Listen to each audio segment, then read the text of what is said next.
Dia winandase kompakaita rankozinare walu akepkeptune patafita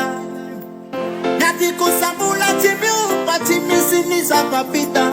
Yenawe pare kwemi tabe patwezanu betata sika Ifamana batsa solo Yati manse fulo jankwe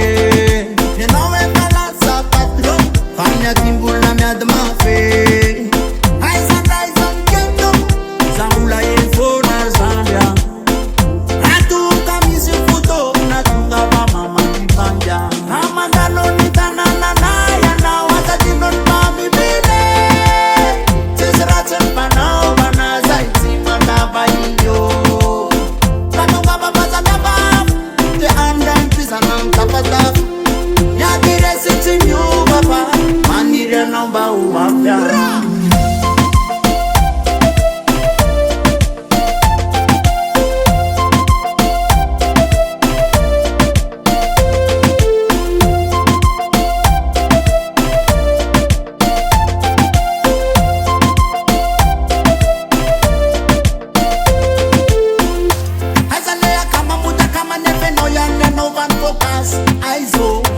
Aizalea kama muda kama ngozi Raouto bombo klat Aiz